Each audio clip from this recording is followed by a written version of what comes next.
Hey, how y'all doing? This is Hunt 919 Truth or Sports coming to you with another segment. So let's go ahead and get right into it. This is a segment that I call this is a segment that I do after each game. It's called What I Learned About Coach Prime's coaching staff in the 37 to 21 loss to Kansas. As you know, it was a blowout win. When I say blowout, it just really never felt like that Coach Prime and the Bus were in the game, and just didn't feel like they will ever come back. To be honest with you, but I will say this: this is part of my notes before I get into it.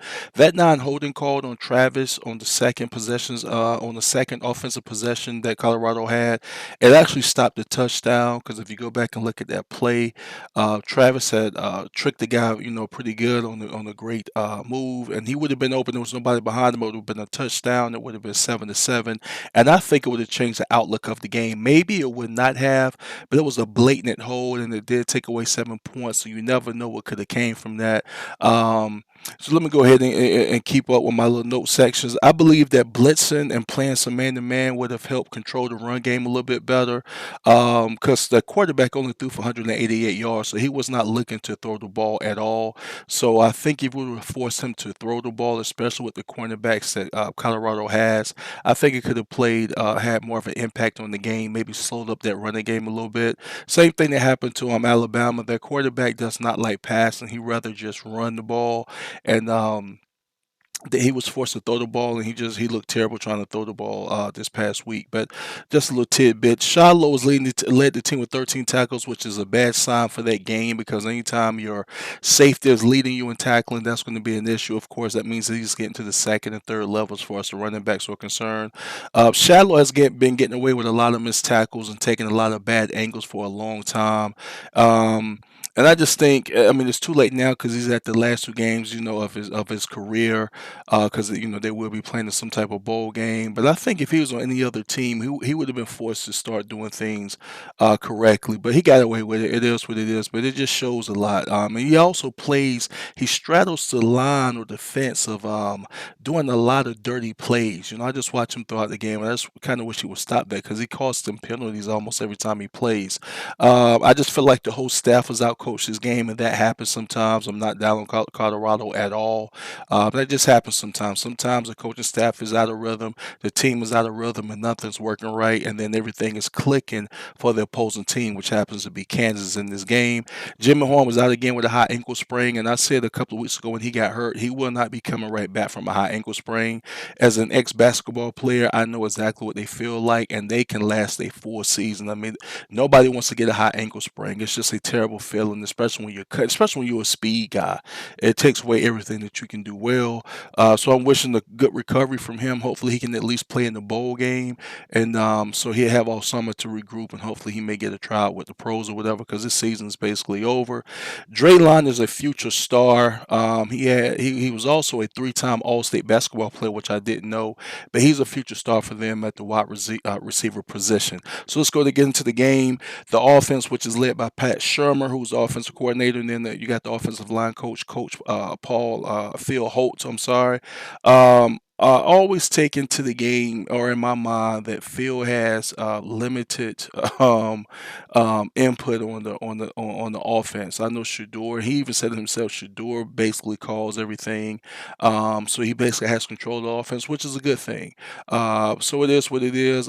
Shador's only sacked one time, which is great, but I just can't understand why he holds onto that ball. He just will not throw the ball out of bounds. Just will not do it. I don't understand it. It's not. He's a very smart quarterback. He's a top line quarterback, and I just don't know why he won't throw the ball away. And I'm tired of hearing people. He's trying to make plays. Everybody wants to make plays. Sometimes the play is not there, and also when you're scrambling around, you're making your offensive line more susceptible to getting holding calls. So, and then you end up taking a bad hit like he did, that illegal hit that he took at his knees and his legs. I may do a segment on that as well. The offense got off to a slow start for their first possession, as they always do. They got off to a very slow start. To me, they never got into a rhythm. This is one of the worst that they've looked to me as an offensive unit, and which is still not bad out of all these games this season. This is the first time. This is probably the worst I've seen them look outside of the Nebraska game. So I'm sure they get it all back together. To me, the line was holding up pretty good, but as a whole, everybody on the offensive side of the ball, for the most part, except for Travis, really, and a couple of catches by Draylon. Just look kind of lethargic to me, to be honest with you. So by halftime, the offense had only scored produced 14 points, which is not bad. So for the game, Shador went 23 of 29 for 266 yards and three touchdowns. And if you follow them like we all do, normally Shador is 300 and up for the most part. There was only 43 rushing yards, which is terrible. So they look bad as an offensive unit. For the coaches, there was no real creativity on the offensive side of the ball, even though they did do one flea flicker, but it was kind of too late. And, at least they tried something different, I guess, to give a different look. There was never really no help from the coaches, if you ask me, to get the offense going. And then if you flip it and look at the Kansas coaches on the offensive side of the ball, they're just loaded up with motion. They're constantly doing motion, which is looked like they were confusing the cornerbacks and the defense a little bit. And I remember growing up watching Dallas doing that. Their line used to do some shifting or whatever. And I think that's cool sometimes to get out of the same monotony of the same offense, especially when you get late into the season like that. Try, do something a little different, add some more motion. Maybe let the line shift, where they stand up and then they resettle, and then put more guys in motion, especially with all the speed guys that Colorado has. So to me, the coaches really showed no creativity. So I give the O line a C, because they really, even though they looked lethargic, they didn't give up any sacks, but they also didn't run the ball very well. And they didn't do their normal 300 plus yards passing. So for the players, I give them a C. For the coaches, I give them a D. To be honest with you, just look bad to me. This is as I said, this is the worst I've seen the offense look. But hey, that happens sometimes. It's not the end of the world, and I'm sure they get it right back next game. So let's move to the running backs. That's coached by Coach Harrell or Coach Flea. The running backs went 8 carries for 13 yards, which is terrible. When I say 13 yards, I don't count the rushing yards that Shador gets, because it just, I just do strictly the running backs for the most part. The leading rusher, though, was Shador, which tells you how the game goes. And he only went 4 carries for 26 yards on a 6.5 average, which is terrible. There were no rushing touchdowns, terrible. They had no presence on the game, which is kind of going back to how the running backs were last year. Just had no impact and no presence in the game or on the game. So I give the running back unit an F for their production. The quarterback led them in rushing, which is sad. So 0 rushing touchdowns, which is sad. As far as the coaching, Coach Flea, I give him an F as well.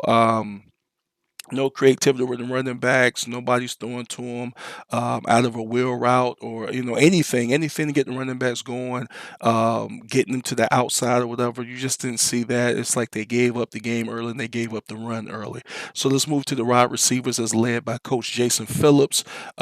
First, Travis is the first receiver in Shador's career to get 1,000 yards. He got 1,000 yards this game. I did a segment on this weeks back, saying that I bet you nobody knew that Shador never had a 1,000 yard receiver. So Travis is going to be his first and only 1,000 yard receiver in his career. And if you think about Shador's career, he's been excellent since he stepped into a college football field. But this would be his first 1,000 yard receiver. He did get close with another receiver. I forgot his name, but I did put it into another segment when he was at Jackson State. I think that guy got close to 900 some odd yards before the season ended. Travis led the group with 8 catches, 125 yards, and 2 touchdowns. He looked very good. Draylon Miller, the 4-star freshman, had 1 touchdown, and that was on a great touch pass from Shador, and it was a great catch from Draylon. Shador had 8 different receivers. Will Shepard wasn't really used at all. He had 1 catch. But in saying that, they still outperformed the Kansas receivers. Colorado had 23 catches for 266 yards and 3 touchdowns. Kansas had 14 catches for 189 yards and 1 touchdown. The receiving room didn't look great, but they did score 3 touchdowns, and they did keep it somewhat respectable, because without that, they would have got blown out really bad. So I give them a C. For the coaches, I give them a D, because they didn't really use the tight ends, and I think that's important. Instead of Shador running around and not throwing the ball away, look for your tight ends. Tight ends always get the quarterbacks out of trouble. Nobody really talks about the tight ends. Nobody ever suggests that there was like, throw the ball away, just like I say, throw the ball away.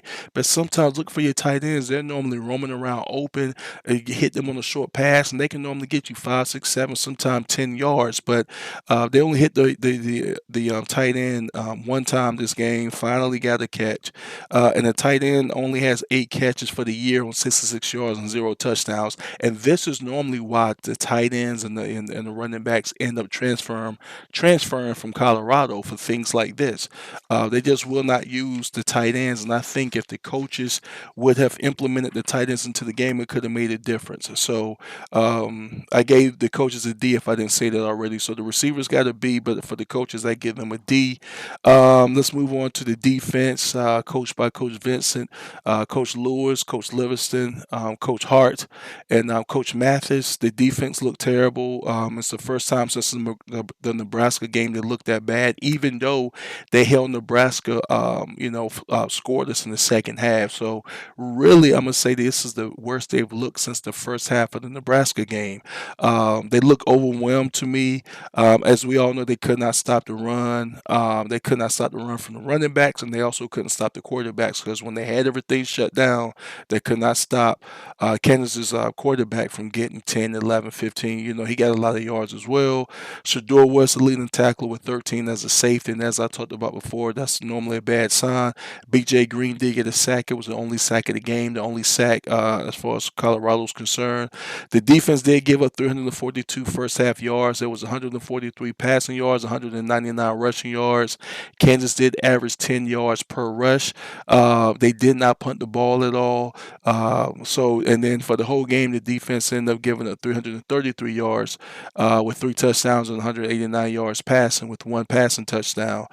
So for the coaches, they did not seem to adjust to the game at all. I didn't see them stack the box. I didn't see them send a lot of blitzes. I didn't see them go man to man to force Kansas to throw the ball some. Instead of just running and running, running, they can't stop it because Colorado's good enough to go man to man. So for the players and for the coaches, I give them both an F. As a collective unit, they just look terrible on the defensive side of the ball, and to see a team just get ran over like that is discouraging, to be honest with you.